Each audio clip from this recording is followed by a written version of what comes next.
Faisal, can you talk a little bit more about low and pace off, and just maybe the distinction between kind of dinking it over the net so it just sort of bounces and sits there for someone to have a little time to hit versus a volley that still kind of moves through the court but is low and doesn't have that much pace, so you're limiting the type of shots your opponent can hit, basically limiting them to a low volley? Okay, let's first define low.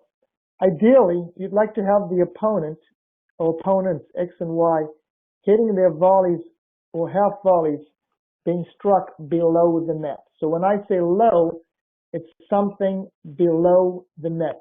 Well, based on opponent's height, if you have them hitting from below the knees, that's low.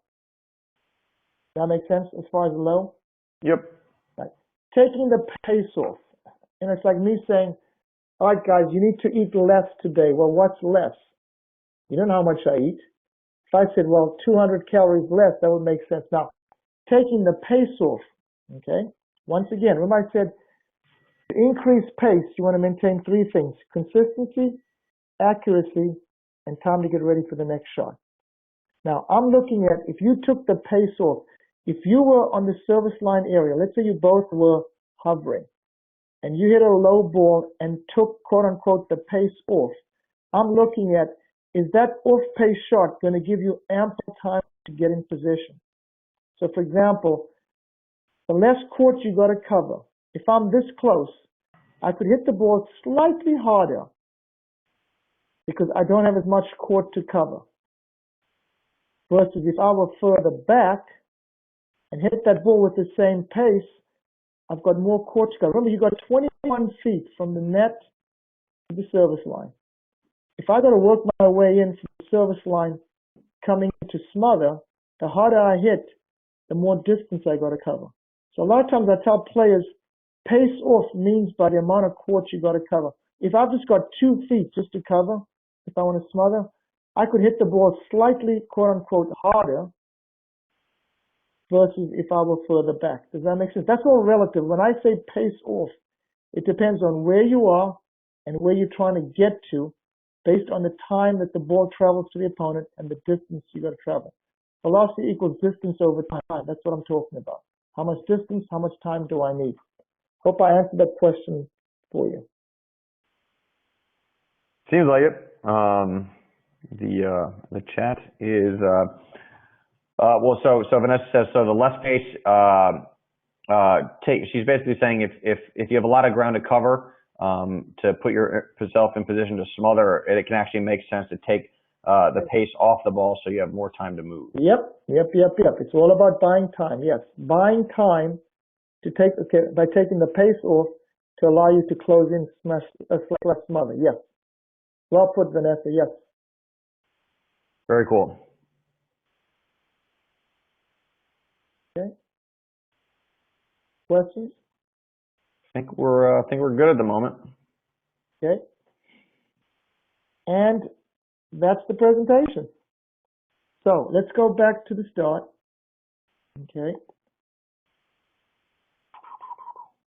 Right. That was awesome stuff, by the way. When you go back to, as you go back, that was I like I said, I had seen a lot of this a year ago, but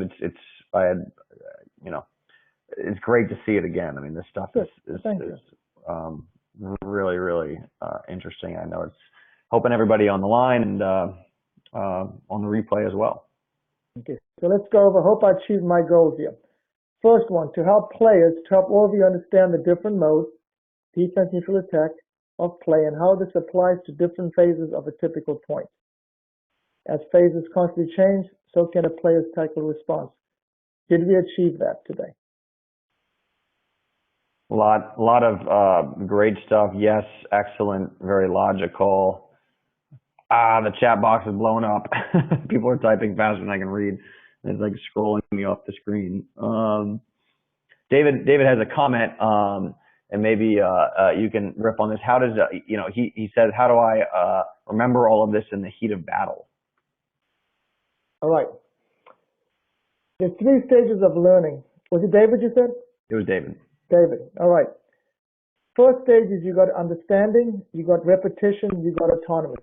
Right? You have to understand something, then you've got to repeat it till it becomes autonomous. Here's an example, David. Tying your shoelaces. Which shoe do you do first? I'll give you an example. I do my right shoe. But 3 years ago, I took this test on and said, well, starting today, I'm going to do my left shoe first, tie my left shoelace first. It took me 3 days to get used to going from right to left.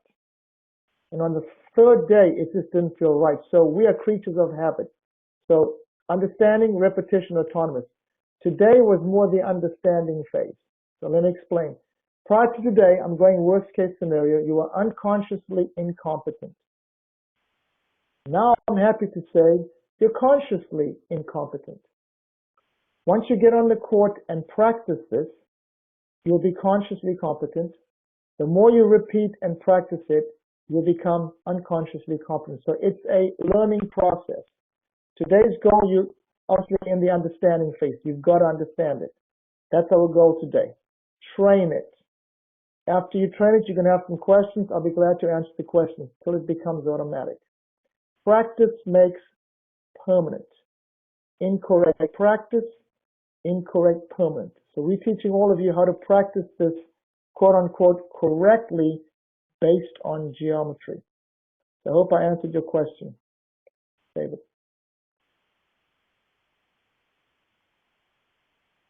He says, yeah, yes, thanks. Yep. Looks like it's any more questions? People are wondering, folks, if you want a copy of this, let me just say this right now. If everybody on the line, email me at will@fuzzyyellowballs.com. I'll post it and I'll give you the full replay. We're going to edit this into pieces to make it more digestible. But if you want the full thing, send me an email because it's not going to be in the portal and it's in this form. But because you took the time, we'll hook you up and just give you the whole thing. So just hit me up by email and I'll take care of it. But we got Faisal for a couple more minutes. So any more questions, please fire them out. Please fire them out now. Yeah, man, this was great stuff. So you kind of alluded to it. There's a chapter 2 where you talk about what happens on the other end of the court? There's a chapter 2, 3, 4, 5, 17, 18, 19. Chapter 2 could be the target areas. Chapter 3 could be the anticipation part. So all these things here, folks, can be trained individually. We can go into this part, the geometry, we can get into the targets, we can get into the mechanics. There's tons of avenues we can branch off on. Well, that from the looks of things, that might be in high demand. Well, guys, I'll give you another hot second to ask a question. Faisal, you can't see this right now, but people are basically just saying this was awesome in the chat. Well, so thank you. We've gotten a lot of high fives. Good, thank you.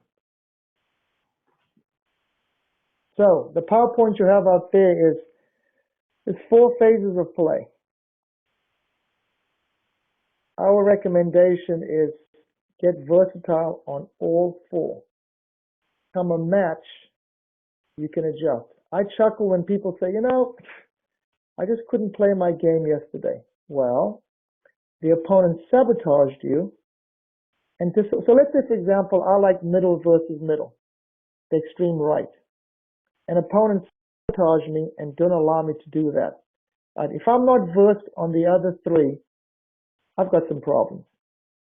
So I tell players, get versed in all 4 phases of play.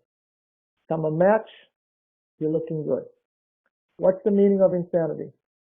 Doing the same thing over and over again, expecting different results. Well, if I'm a middle to middle player and the opponents don't come up or they sabotage us, I've got to learn how to be versatile with all 4.